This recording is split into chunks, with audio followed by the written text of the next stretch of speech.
Hello, everyone. Kia ora tātou, haere mai. Got your attention. Good evening. My name's Gillian Oliver, and I'm the Director, Centre for Organisational and Social Informatics of the Faculty of Information Technology at Monash University. And it's my very great pleasure to welcome you all to this 2017 Whyte Memorial Lecture. I'd like to start in the spirit of reconciliation and on behalf of Monash University by acknowledging and paying respect to the traditional owners and elders, both past and present, of the land on which we stand, the Wurundjeri people of the Kulin Nation. We acknowledge their living culture and unique role in the life of this region and offer our deep appreciation for their contribution to and support of our academic life. And now I'd like to introduce Dr. Brian McMullin, who's the trustee of Jean Whyte's estate, so that he can acknowledge Jean and Phyllis Whyte and their bequest.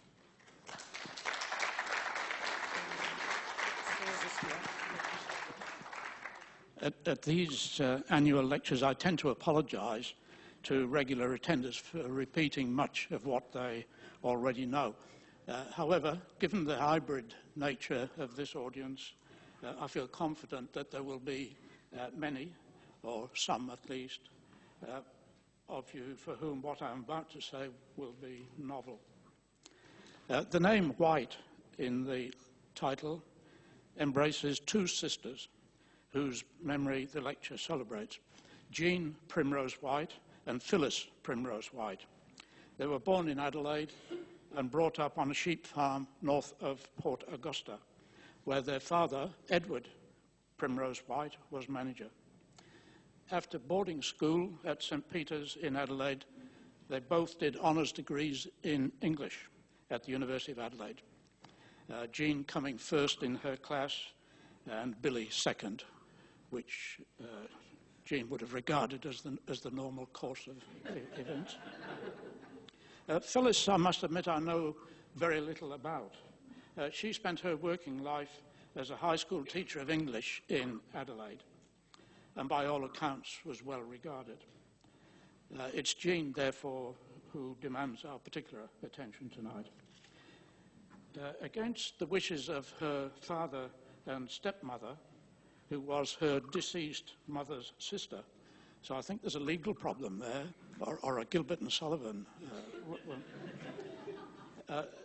I should, as a side, I've failed in the past to say this, that Jean's mother was killed by a shark while the two girls were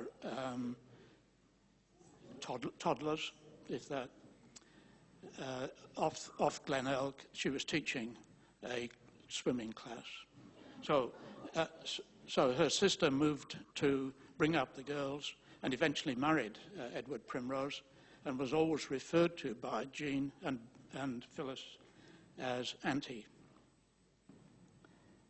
So Auntie and Edward thought that it was a waste of time, higher education for girls. But Jean insisted and enrolled as a part-time student at the University of Adelaide and got herself a job at the Public Library of South Australia, now the State Library, which happened to be next door. This was in the early 1940s, probably 1941, I think, when various members of the library staff were away on wartime active service. So she had a great advantage at that point. The library was merely a convenient way of supporting herself, but she soon caught what she described always as the library bug. Among her duties at the public library was staff development, I think it was called in those days. So she took advantage of the fact that the men were away and she was allowed to take on staff development, which involved, among other things, preparation of candidates for the examination of the Institute of Librarians or Libraries. She seems to have taught every possible subject for the librarianship exams, and education for librarianship became her abiding concern. She spent many years on the Board of Education of the Library Association of Australia, as well as being the long-serving editor of the Australian Library Journal.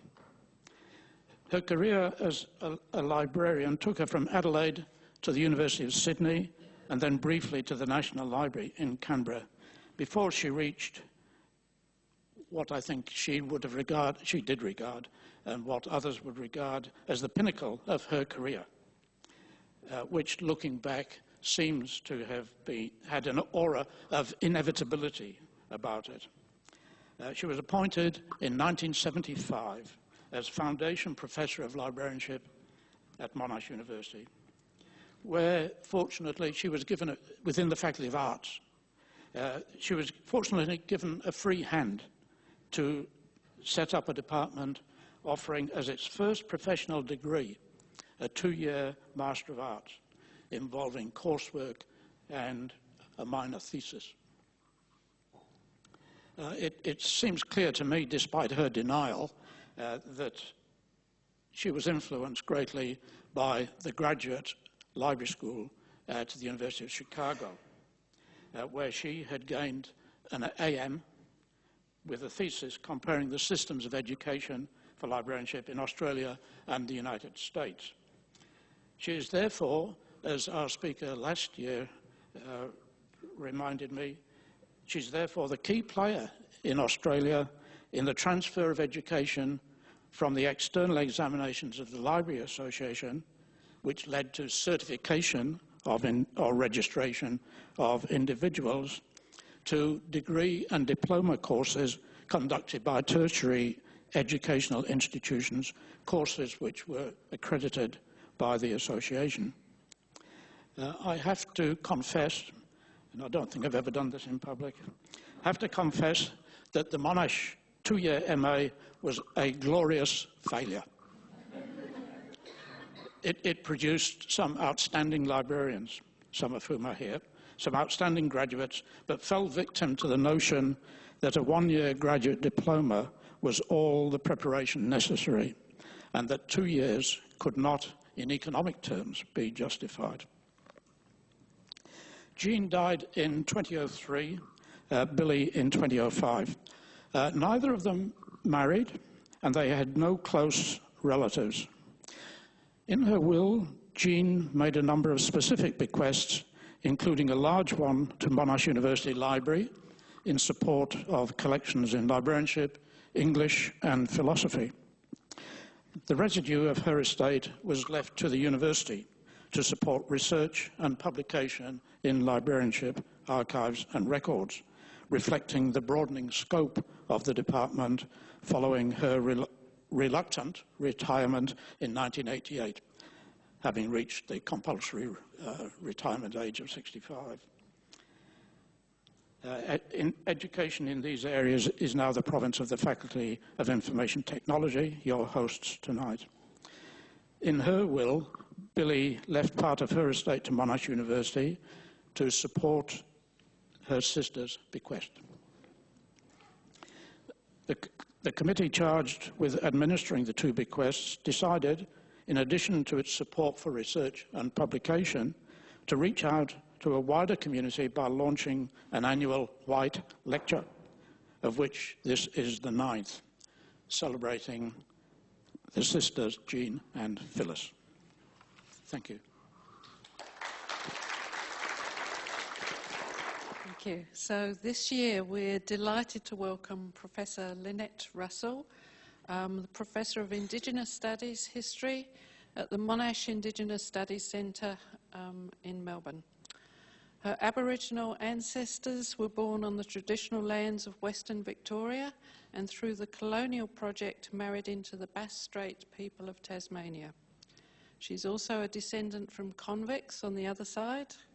She is a historian, rather uniquely placed, specialising in 19th century Australian Aboriginal histories. Her work is deeply interdisciplinary and collaborative, with research output showing the dynamism of Aboriginal responses to colonialism, their agency and subjectivity. Completing her PhD in history at the University of Melbourne, Lynette has since taught and researched in the areas of history, post-colonial and Indigenous studies. An author or editor of 15 volumes with several more in train, and she is the only Australian scholar elected to both the Royal Historical Society in London and the Royal Anthropological Institute of London. She's passionate about community outreach and the dissemination of knowledge to the wider community. Lynette is currently the President of the Australian Historical Association and Director of the Monash Indigenous Studies Centre and a Node Director of Monash Centre of Excellence for Australian Biodiversity and Heritage. So, a very warm welcome, Lynette.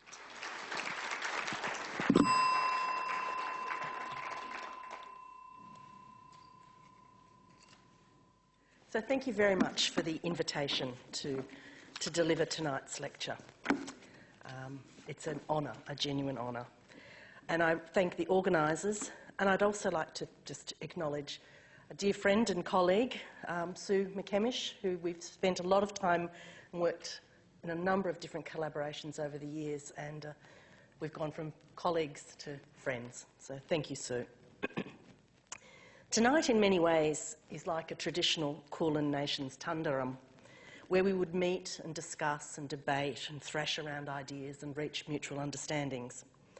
I'm sure that many of you will have seen reports of 65,000 years of Australian history. Here in Melbourne, we've got conclusive evidence for 40,000 years. Imagine that. Try and imagine. Over 2,000 generations, mother to son, father to daughter, an unbroken lineage, concreted to the land on which we meet.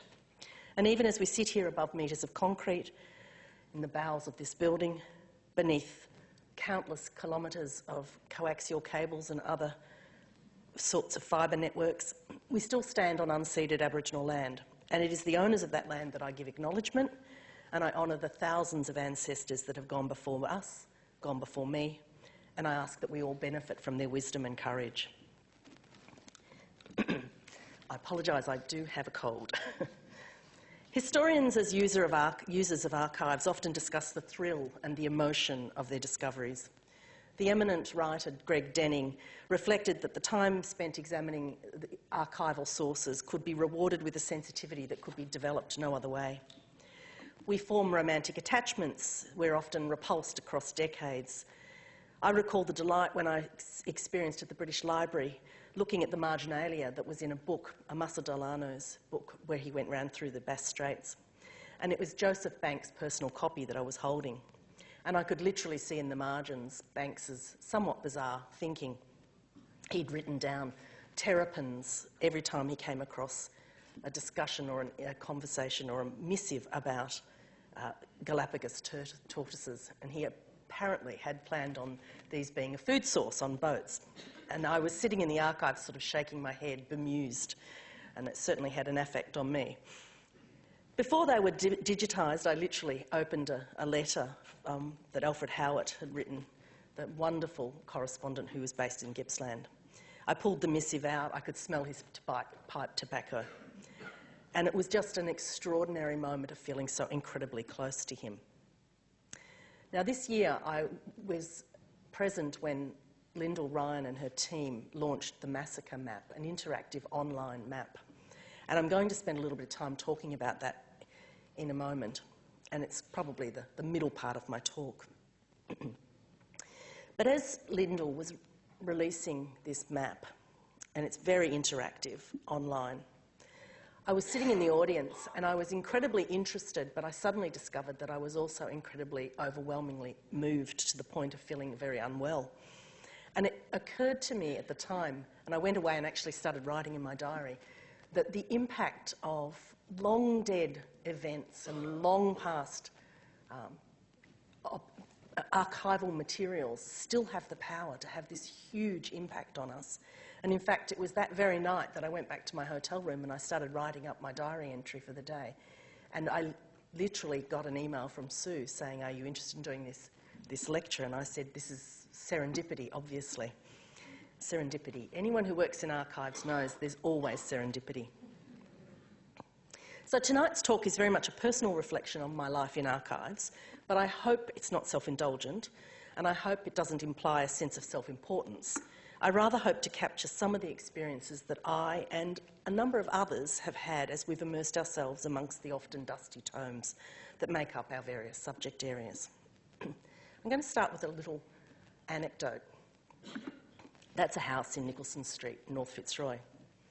My first career was in the science field, not in history at all, but I've always had a great interest in the past. And in that other life, I was working in North Fitzroy in this once grand house that had been converted into a health facility. My office was on the first floor in a huge and largely unrenovated room. The balcony, very visible there, was easily accessible from the room, but had been declared condemned. And although it's difficult to imagine this today, we were simply told not to go out there. And none of us ever ventured out onto that balcony. It's been well and truly renovated now. Well, late one Friday night, that's not the room. That's my romantic imagining of the room. Late one Friday afternoon, as the light streamed in through a very dirty windows and dust fairies danced across the afternoon beams, I noticed a strange piece of ribbon poking between two floorboards. It was all but invisible, save for the afternoon sun catching it and me catching it. I knelt down and began to investigate, and I tugged the ribbon.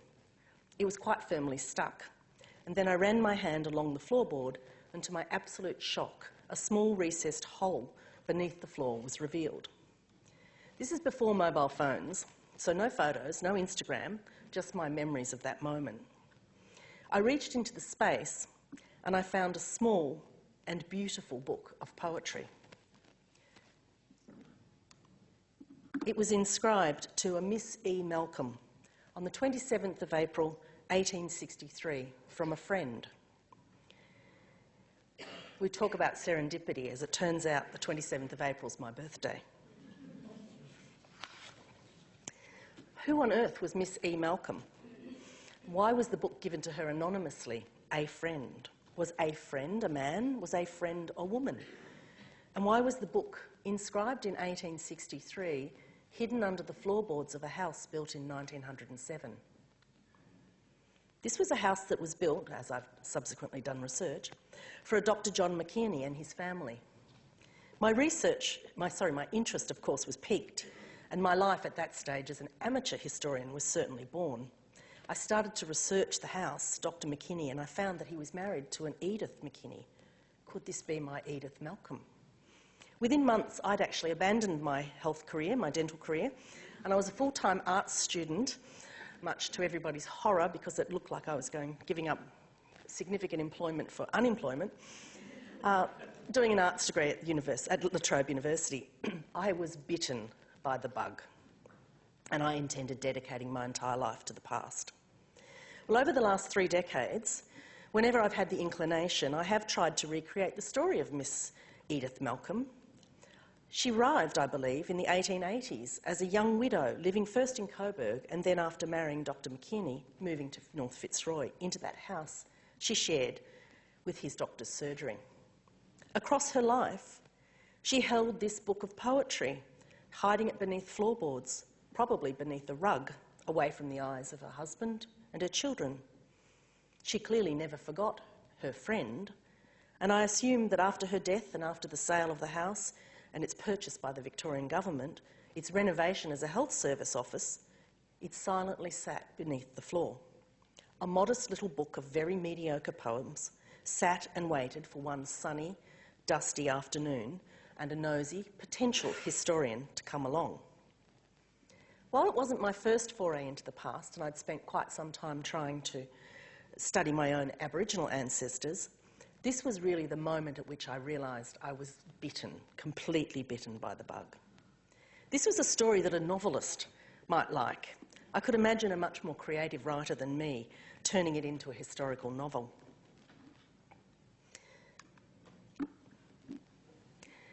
I love archives. I love boxes of old papers. I love flat cotton ribbon. I love it tied into bows. I love blue paper. I love files that run backwards in time. In the archives, I am deeply affected. I have encountered a myriad of emotions, and they're not always positive.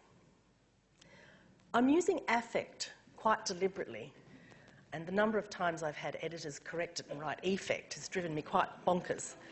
I'm using affect quite deliberately in a particular way, and I'm very much been influenced by the recent work of Anne Gillian and her colleagues, and of course Carol Steedman's earlier work in the book Dust. Although feeling and affect are routinely used interchangeably, it is important not to confuse affect with feelings and emotions. As Brian Masami's definition of affect in his introduction to Deleuze and Guattari's A Thousand Plateaus makes it clear, affect is not a personal feeling.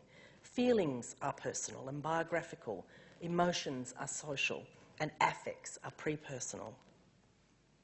So, I'm going to begin with a romance. When I was researching my book, Roving Mariners, in various archives and libraries in New Zealand and Australia, I came across a historical figure who was to play a very important role in the book and the narrative I wanted to craft. His name was Tommy Chaselin. He was born in the first years of the 19th century. He was the son of a convict and an unnamed Aboriginal woman. Unusually, Tommy was raised by his father and his convict wife. He grew to be a remarkably strong man of 6 feet 7 inches tall, charismatic and adventuresome. He left Australia on a whale ship in the early part of the 19th century and had a career as a sealer, sailor, whaler and navigator before he settled in New Zealand, where he married a high-ranking Maori woman in the South Islands. He finally died in old age on Stewart Island, where many of his descendants live. In one of my journal articles, a referee responding to my perhaps too flowery language suggested that I had fallen madly in love with Tommy. Could have been correct. Tommy's archival signature was substantial, and the longer I spent in his company, the more enamoured of him I became. I wrote several articles and many book chapters on him, and he's become a very important figure in my life. The day I found his signature, which was just an X on account of him being unable to read and write, I ran my finger back and forth over it in the archive, tracing its outline. A few years later, I met Kate Grenville, the novelist. We struck up a conversation. We talked about the writing of history, the using of archives, and of course, affect. Kate's work has been controversially, and I suggest unfairly, criticised for not being history, when of course it is in fact fiction. As we moved our way through the vagaries of being in archives, she mentioned to me that she'd read my article on Tommy Chaselin. This was part of her research for a new novel she was writing. Suddenly, we drew up and looked each other dead in the eyes. We knew, both of us, from the looks on our faces, we were both a little bit in love with the same man. The long-dead Tommy Chaselin. Well, Tommy Chaselin became Jack Langdon in Kate's award-winning novel, Sarah Thornhill. After travelling to Stewart Island and walking along the beaches that Tommy would have known and traversed, Kate returned to Australia with 2 pebbles and 2 stones. They were for me and her to keep as mementos. We found a kind of romance, something akin to surprise and empathy as you move your way through the archive of Tommy's. My archive of Tommy Chaselin now also includes a pebble and a shell. I'm not sure what any archivist of the future would make of these, but they're absolutely integral to my story of working with Tommy in the archive. As a 19th century historian, I often encounter statements in archives that leave me breathless. These are sometimes statements that are stunning in their audacity. As many of us have followed the various debates from conservative commentators, particularly those that have inflicted upon us in the last decade, arguments about whether or not there was violence associated with settlement or colonisation, discussion on the number and scale, anxiety over terms like genocide, they often leave me perplexed And I encounter observers at the time who make statements like this one. This country has been shamelessly stolen from the blacks. In less than 20 years, we have nearly swept them off the face of the earth. We've shot them down like dogs. In the guise of friendship, we have issued corrosive sublimate in their damper and consigned whole tribes to the agonies of excruciating death. We have made them drunkards and infected them with disease, which has rotted the bones of their adults and made few children. As exists among them a sorrow and a torture from the very instant of the birth. We have made them outcasts in their own land, and we are rapidly consigning them to entire annihilation.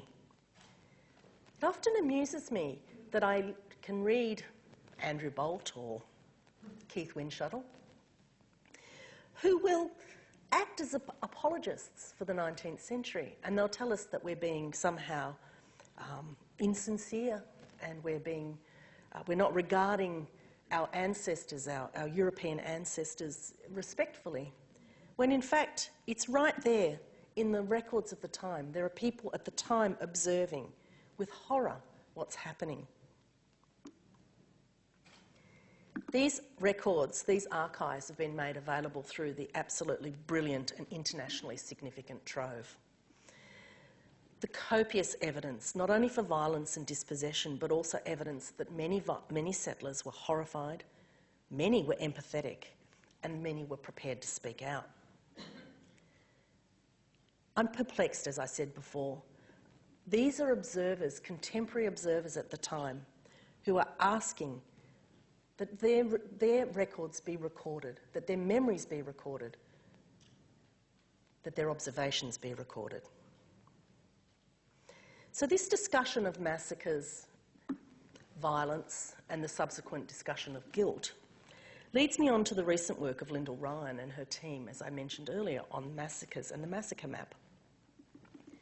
It's important to note that so far, Lyndall's work has only covered the eastern states. They have every intention of extending it geographically across the entire country and the entire date range. So this leads me to trauma and anguish.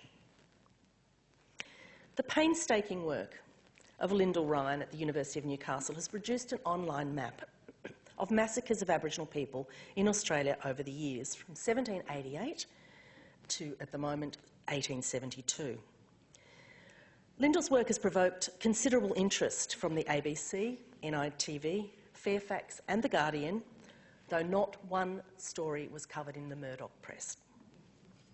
Some of the coverage refers to the overall estimates of numbers, which is as high as 65,000 Aboriginal deaths in Queensland, according to the research of Ray Edmonds and Robert Orsted Jensen. The level of interest, I would suggest, is both because it's extremely well researched, but also because it was released during NAIDOC. Lyndall's team has been very careful in the way in which they've defined this. A massacre is the deliberate killing of 6 or more people.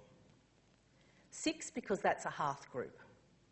Basically, if you walked into a small settlement and you've got 10 or 12 people and you kill 6, then you probably have absolutely destroyed that group. So she's working on the assumption, an anthropological assumption of the hearth group. She says she was very strict in her definitions because she was trying to avoid the backlash, which we see as probably inevitable.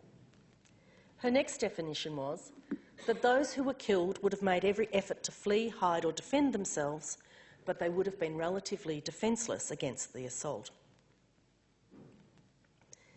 Many of the descriptions that she comes across include attackers on horseback with guns. There's also a reasonable amount of information.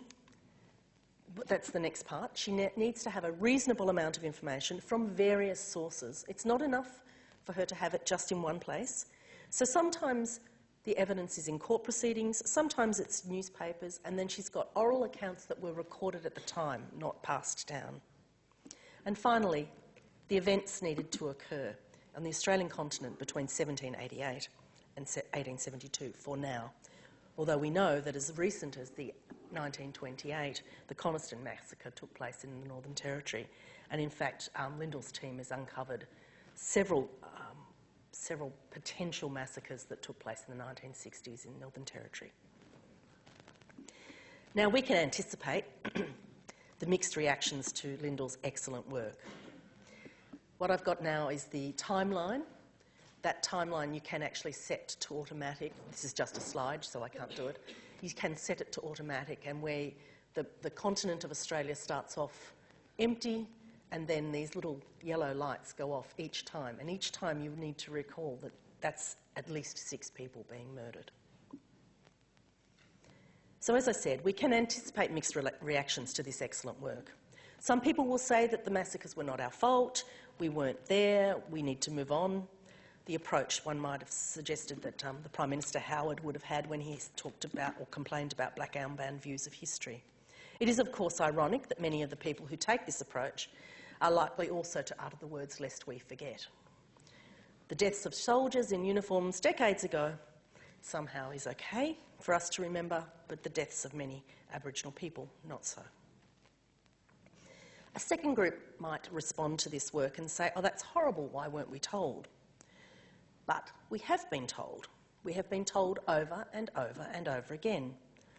For at least 50 years, drawing on 19th and 20th century accounts in newspapers, private diaries, private papers, archives across the country, this evidence has been hidden in plain sight. There's been discomfort, there's been shame for settler Australians who have been prepared to feel it, but to get our heads around the stories, we still have a long way to go. And that's notwithstanding Henry Reynolds and his outstanding work, particularly starting in the late 1970s, early 1980s, where he wrote of the other side of the frontier, which was actually based on a series of index cards that he got from a library, where he actually went through and just found all the various references to massacre. And that was his starting point. Of course, Lyndall Ryan herself has explored the Tasmanian experience. Timothy Bottoms trenchantly chronicled the experiences of Queensland. And of course, none of us could not know about Myall Creek. So why didn't this work, this important archival work, sink in? Well, maybe it's because history, my discipline, is very cautious. Its practitioners often polite, but often very anxious about peddling what they might perceive to be myths. We can undo the myth of the empty country. We can undo the myth that Aboriginal people lacked a resistance. We can undo the myth that they were lazy, or that they were a primitive culture, or that they were dying out, but we still don't seem to be able to undo the myth of violence that were perpetrated. The final group that might respond to Lyndall's work, perhaps the smallest, might say that the massacres are at the root of the dispossession of Indigenous people today. They are beneath the jails, they're beneath the significant numbers of Aboriginal men in jail, they're beneath the alcoholism and the domestic violence, the drug taking, and many of other attributes of settler Australians regard as inherent in Aboriginal people. The dispossession, the trampling of culture, the ripping apart of families, all of that history since 1788, that moment of invasion, which Larissa Berendt calls it in the Honest History book. But the archives tell us that it's not just about the past. It's also very, very contemporary. It's about the today. When I was putting together this talk, I decided to do a little unreliable survey. So I selected 40 non-random archival researchers, basically just people who are in my, in my email address book, who were friends of mine and who did archival research. There were 20 men and 20 women. I wrote to them, this looks like a handwritten note, of course it's not, asking them basically would they like to share with me any anecdotes they had of the kinds of experience that we're talking about, affect in the archive. Affect as a kind of socialised response. Now, it was really interesting. I asked 40 people and I got 20 respondents.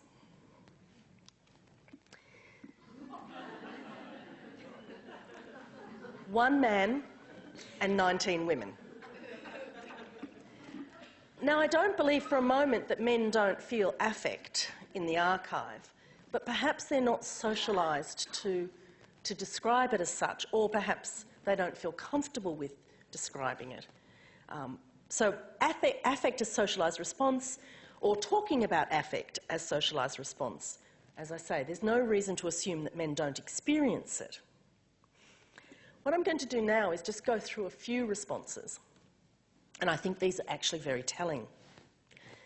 One early career researcher wrote to me, and she'd been working on the Massacre Project, and she wrote to me and said, "Working in archives can be brutal and traumatising, and sometimes it just overwhelms me at a given moment. Sometimes I really have a hard time keeping it all together.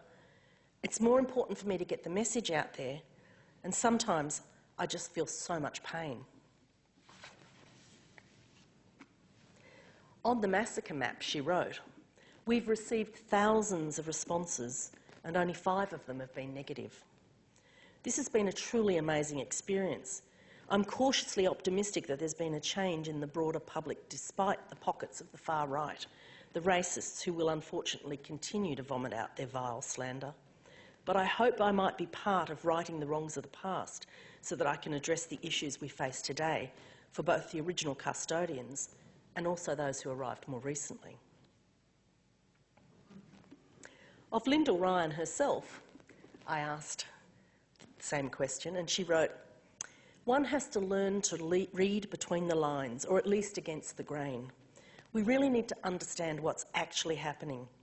I have relied on sources to verify massacres. As for my first frisson in the archives, it was finding Governor George Arthur's signature in a signed marginal note on a letter to a settler in 1828. The ink smelt so fresh on the page as if he'd just taken his pen out of the inkwell. It took little imagination for me to see him writing his comments at his desk. I still love those musty archives. They excite a certain imagination. And now something very telling. By comparison, all this digital stuff is like playing with plastic." A good colleague and friend of mine who works on refugees and refugee children experiences wrote, "On my experience, I've been researching the trauma of child refugees for the past few years, even before I wrote the book. Reading the archives which chart the brutality towards children in war and the efforts to recuse them has been challenging and confronting, and at times it has been completely heart-wrenching and deeply, deeply distressing. But out of all of this, it highlights my responsibility, the responsibility of the person who goes into the archive to tell these stories, and how important it is that we keep telling them."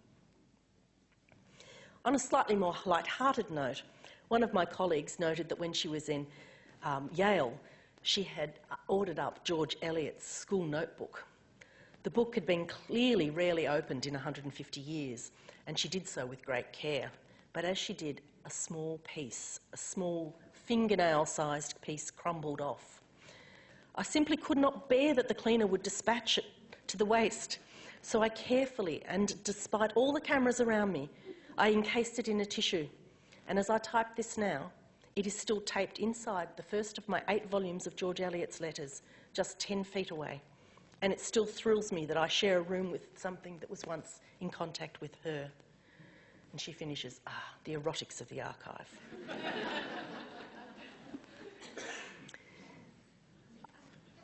A very senior historian wrote to me about having encountered in the archive for the very first time a description by Rosa Praed's father, when he was Postmaster General, of a long conversation he'd had with Jemmy Morrell, the shipwrecked sailor who'd lived with Aboriginal people for 17 years. It was absolutely amazing. She was completely delighted and absolutely stunned, because it was just serendipity that made her find it. "How amazing," she says, "I randomly picked this particular journal to dip into out of the many, many reels of microfilm. How stunning to have accidentally found what must have been the few direct transcripts of a conversation with Morrell. I was so excited I squealed, and I knew I had found gold. I could hardly wait to figure out how I was going to use it next." There is such joy at that serendipity. So when you're in your archives or your libraries and you hear a squeal, it's not always bad. Another colleague wrote that she had been doing some research on the Mile Creek massacre. And she says, I had a similar experience. I've had experiences of falling in love, but I've also had those experiences of feeling physically ill, heartsick. In fact, there was an occasion when I was unable to write for days. I read the details of the Mile Creek massacre and the fate of the two little girls, which is mostly omitted from the accounts. I gave up for a little while. I called into question whether or not I should write about this at all. I called into question whether or not I should be a historian. And yet, I've also opened Pacific journals and I've found pressed hibiscus flowers that made me smile. And I've been on high seas and seen whales spout, a different type of archive. I'm going to move along. Another colleague wrote of going to Poland and Germany for the first time. And she was, and is rather, the grandchild of 4 Holocaust survivors.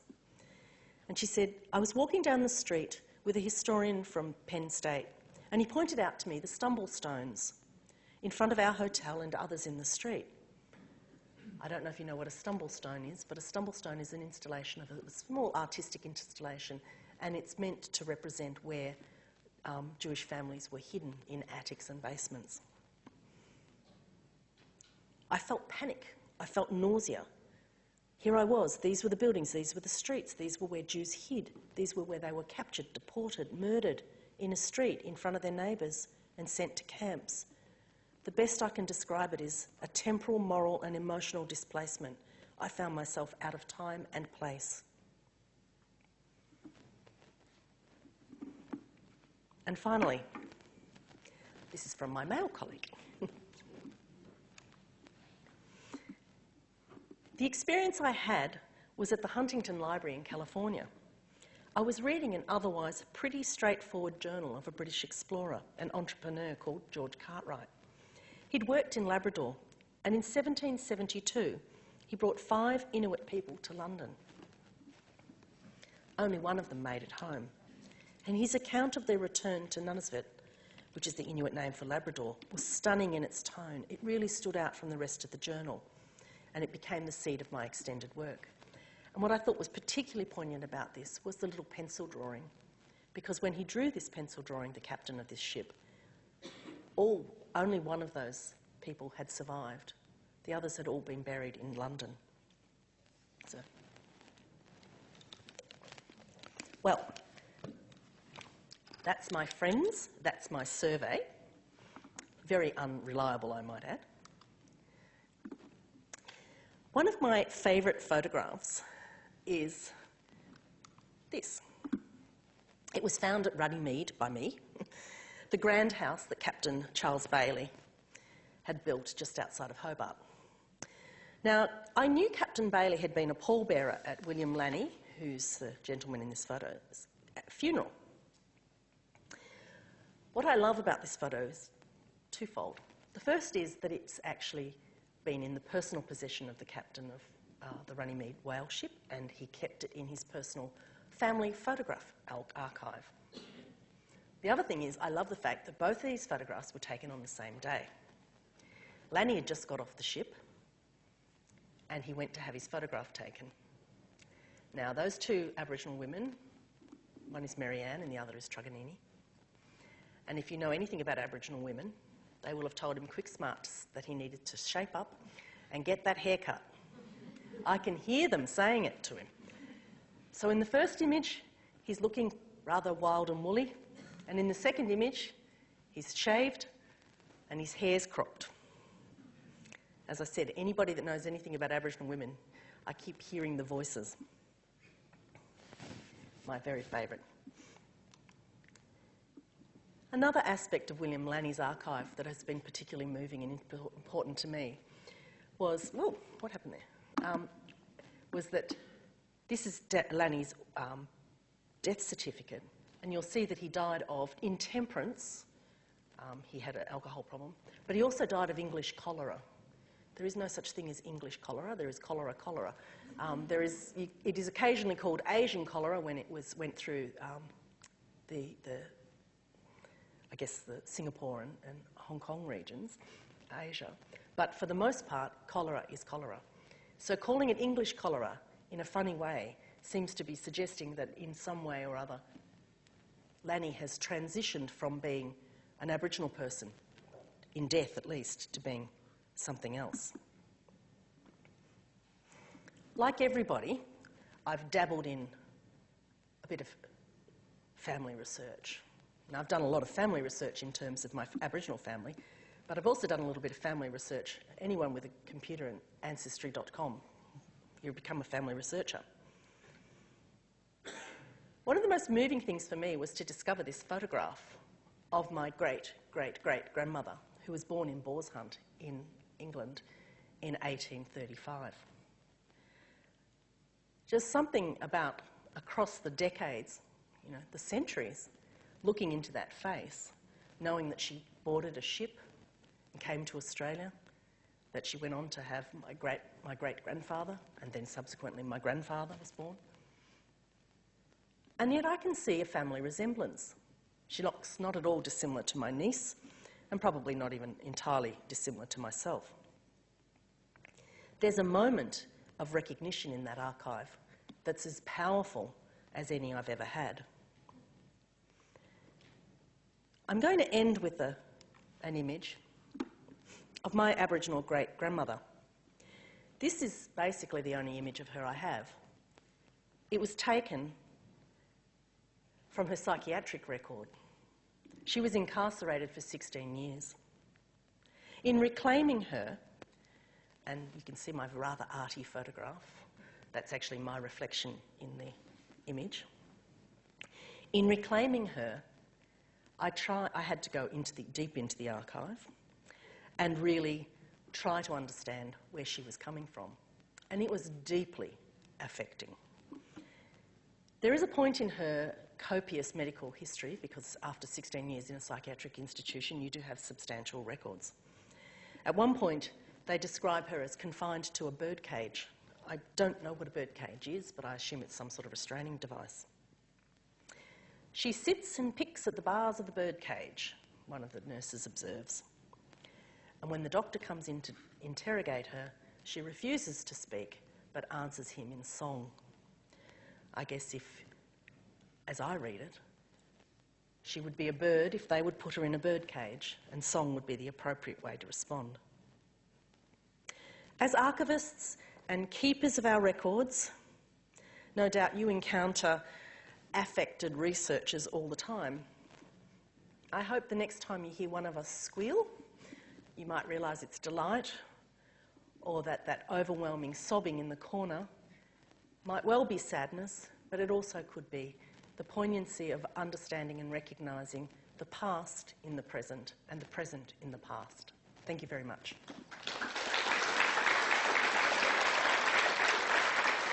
Hello, Lynette. I'm Julia Mant. I'm actually President of the ASA, and thank you for your talk. It was wonderful. It reminded me, funnily, some years ago I worked at the University of Sydney Archives in a reference archivist position there, and I was horrified one day to open a book by Nicholas Rothschild, who's a journalist who wrote a book about his adventures in researching Carol Kupka. And he'd written a scene based in the archives, University of Sydney, where the reference archivist, and I job shared at that stage, so I insisted it wasn't me, it must be Nairi. He was found crying over these letters. I mean, I think it was literally a figment of his imagination thing, but he was crying. And the archivist chastises him in this fictional book for showing emotion. We don't have tears in an archive, she says in this book.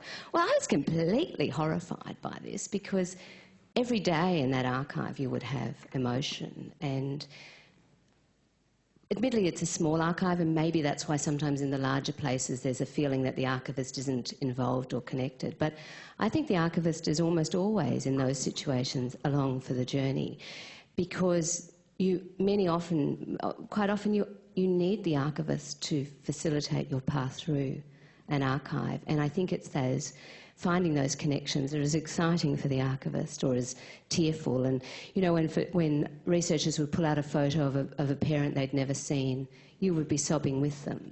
So I think, obviously one has a job to do and all the rest of it, but I actually think I've always thought an archive is a place full of emotion, and that our descriptions and our engagements need to reflect that, and they're not cool or otherwise. So that your talk reminded me of that. Thank you. That point there. No, I completely concur. I think it's definitely the place for tears. Thank you for your wonderful talk. You know, there's an exciting area of research in archives that I've encountered centered around secondary trauma, the feelings that archivists experience when they process difficult materials, materials that were evidence of genocide, colonialism, things that are very difficult to see. And so I'm really interested in, you know, like hearing your thoughts around, you know, this kind of affective experience that many archivists who process difficult materials experience. I had my own experience of that many years ago, processing records of a former leprosarium in the Philippines, and I saw a lot of difficult materials, and there were years where I couldn't talk about it because I'd just start crying, because, you know. So this is an experience by many archivists, I think, and I'm really interested in how you connect that with, you know, like the users of archives as well. Well, certainly as a user of archives, the trauma can be, it can traumatise you. But you go in there knowing you're, you know, particularly if you're doing. I've just written a thing on violence with a colleague, and you know, we went in there expecting to be traumatised, but the scale of the trauma can be much greater than we anticipated. And just purely from the perspective of self-preservation, had to step away for a while before I could come back and really engage again. This stuff is very powerful, very powerful. Now, if it didn't affect you, then I suspect that would say something really profound about you. So I'm sure that it is actually something that we should accept and perhaps even celebrate a little bit, that we are still affected by things that happened in the past because we don't see them as something somehow unimportant or no longer relevant. They're both important and relevant. Hi, my name's Michaela Hart. I work from the Department of Health and Human Services. I'm also ailing. I just wanted to say a quick thank you very much for your talk, Professor Russell, and give a shameless plug. Nicola Laurent and I have a paper tomorrow on vicarious trauma and empathy in archives. So if anyone's here on tomorrow's program, we have 90 minutes, and it's the first time in our professional discourse that we've had the space to really talk about it. So if you're here and it doesn't compete with any other pressing interests, please come along. And I meant to the person that made the previous comment. So thank you again. Thank you for your wonderful talk, Professor Russell. Following on from Michaela's point, and I wanted to ask a question about access and the effect of records that are not in an archive, and the difficulty of getting access and the problems, which are actually probably within the bounds of our professional responsibility, but perhaps we haven't taken that side of things. So it doesn't have to be in an archive to be having an effect. Indeed. And in fact, the non-placement, if you like, or the kind of bureaucratic neglect or ignorance, in fact, is a traumatising experience as well. I wonder if you could... I certainly think the absence of records can be very traumatising as well. There can be an anticipation that your family will be in a particular collection, and for whatever reason they're not there. And I think many people who have experienced aspects of the stolen generation have had that. And it can be quite devastating because there is genuine expectation that you'll find yourself. And when you don't, it's like a double erasure. You've already had the erasure of being part of the stolen generation, and then you've got the double, that you're not where you think you're going to be. I do think there is a professional responsibility there. And I think we need to perhaps preempt some of this. We need to have something in place so that when people come in to find themselves and don't find themselves, that they can actually be counselled and given advice. We need to make, I originally had on the end of my abstract, we need to make these safe places. And I think it's really terribly important that we do make them safe places. Because for a lot of people at the moment, I mean, we've done a lot of work in the area, and Sue and Shannon and Kirsten have been amazing and proactive in this area. But we're not there yet, and we would all say that. We know we're not there yet. Hi, my name's Carly Godden. I'm at Public Record Office Victoria. Thank you very much for that wonderful, really moving presentation.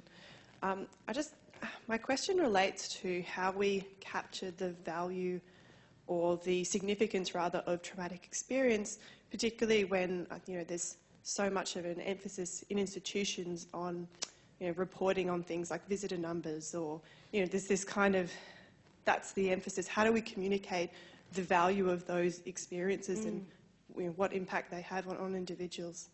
Thank you. So, certainly, I think you really do need to report on it. I mean, you can report on how many boxes of tissues you buy or whatever, but I suggest you might want to actually build the narrative around that, because if we're talking about a reporting system that requires you to enumerate things like visitor numbers and the like, I think as people who are connected and committed to the human experience, I think we have to also create the narrative around it and say that, we have had this effect. We have had people come in and experience this. And we don't want to minimise and we don't want to trivialise those experiences. So I think they do need to be reported back. Thank you. Hi, I was curious about your comment on plasticity. What do you think the impact of digitisation of materials will have on the emotional accessibility to the experience? I definitely think it is a slightly diminished experience, but I don't think it's an entirely diminished experience. You don't have the sensual aspects with the digital record. You don't have the smell. You don't have the touch, that feel. There's something about 19th century blue paper that has a feel that only people like me can, just mad about. But we won't have that. You won't smell the ink. You don't have those feelings. You don't get the dust, which means you don't get as many allergies. Probably a good thing. But you will still, the material itself is powerful. So whether or not it is a digital record or not, it's still going to have an affect. It may just not be the same power as the original. Thank you very much. Thank you. I just want to pick up on the point, I think it was Barbara who made the earlier point about records not being in the archive, for instance.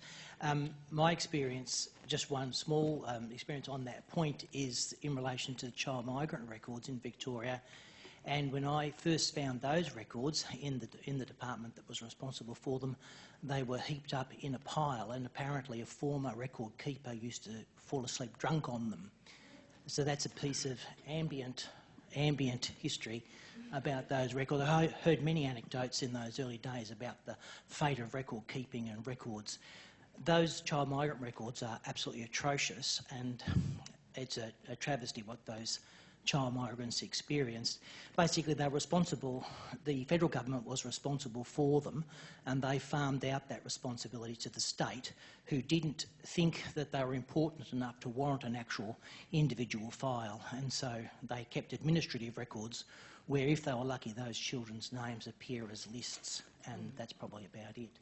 So that's a real loss there. I think the real lesson from that, though, picking up exactly on Barbara's point, is that record keeping, which is a concomitant part of our work, is the critical part that we have to be active on. We have to make sure that records are kept and that we identify the critical parts of the business process that need to be documented and ensure that those records are actually documented for the future. Absolutely. I also would suggest that, tying it in with the previous comment about digitising, it's my great fear that people in positions of power, particularly politicians, will see that a digital record is enough and we don't need to keep the originals, and that's just not the case. Absolutely not the case.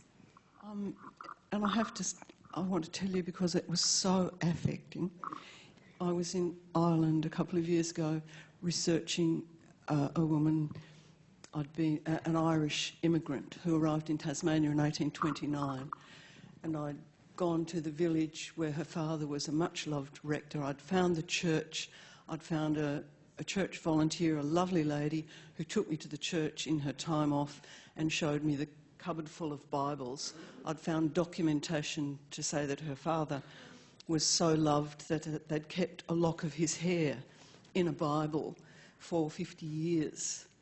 And going through this cupboard full of Bibles, I found an 18-something Bible with an envelope stuck into the back cover, the end papers of the Bible. It was empty, but I said, "Do you mind if I take a photograph of it?" And she said, "No, not at all," and she ripped it out. And it was like a physical pain. I nearly screamed. And she turned her back for a moment, and I licked it and stuck it back in. And I did take a photograph of it, but that was a different kind of effort. But there are all sorts, and you get them everywhere from all kinds of different situations. Absolutely. But they're equally strong.